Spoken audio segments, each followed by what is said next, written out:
નમસ્કાર દર્શક મિત્રો, હું છું રૂપલ લુણીજીયા. સંપૂર્ણ ન્યૂઝમાં આપનું સ્વાગત છે. ચૂંટણીમાં ફરજ પર રહેલા પોલિંગ કર્મચારીઓ અને સુરક્ષા કર્મચારીઓ પોતાના મતાધિકારથી અળગા ન રહે તે માટે સામાન્ય મતદાન પૂર્વે તેમના માટે પોસ્ટલ બેલેટથી મતદાન થતું હોય છે. રાજ્યભરમાં પોલિંગ બૂથની કામગીરી સાથે સંકળાયેલા સરકારી કર્મચારીઓનું પોસ્ટલ બેલેટ મતદાન 29 એપ્રિલથી શરૂ થયું છે. બનાસકાંઠા જિલ્લામાં 30 એપ્રિલથી પોસ્ટલ બેલેટ મતદાન પ્રક્રિયા હાથ ધરાઈ છે, જે આગામી 4 મે સુધી ચાલશે. જેમાં પોસ્ટલ બેલેટ ફેસિલિટર સેન્ટર પર પોલિંગ સ્ટાફ અને પોલીસ સ્ટાફ પોસ્ટલ બેલેટથી મતદાન કરશે, જ્યારે છઠ્ઠી ફેસિલિટર સેન્ટર પર પોલીસ સ્ટાફ તથા જીબી સ્ટાફ પોસ્ટલ બેલેટથી મતદાન કરશે.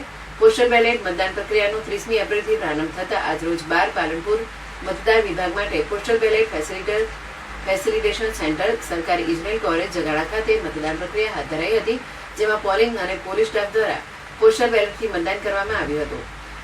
2 બનાસકાંઠા સંસદીય મત વિસ્તારમાં સમાવિષ્ટ 7 વાવ, 8 થરાદ, 9 ધાનેરા, 10 દાંતા, 12 પાલનપુર, 13 ડીસા અને 14 દિયોદર મતદાન વિભાગમાં ફેસિલિટેશન સેન્ટર ઉભા કરવામાં આવ્યા છે, જે અંતર્ગત વાવ ખાતે સરકારી વિજ્ઞાન અને વાણિજ્ય કોલેજ, થરાદ અને ધાનેરા ખાતે મોડેલ સ્કૂલ, દાંતા ખાતે સર ભવાની સિંહ વિદ્યાલય, પાલનપુર ખાતે જગાણા ઇજનેરી કોલેજ, ડીસા ખાતે ડીએમપી આર્ટ્સ એન્ડ કોમર્સ કોલેજ અને દિયોદર ખાતે સરકારી ઉચ્ચતર માધ્યમિક સ્કૂલ મોડેલ સ્કૂલ ખાતે પોસ્ટલ બેલેટ ફેસિલિટેશન સેન્ટર અને છઠ્ઠી ફેસિલિટેશન સેન્ટરની સુવિધા દ્વારા ચૂંટણી પ્રક્રિયામાં રોકાયેલ સરકારી કર્મચારીઓ માટે પોસ્ટલ બેલેટ દ્વારા મતદાનની વ્યવસ્થા કરવામાં આવી છે.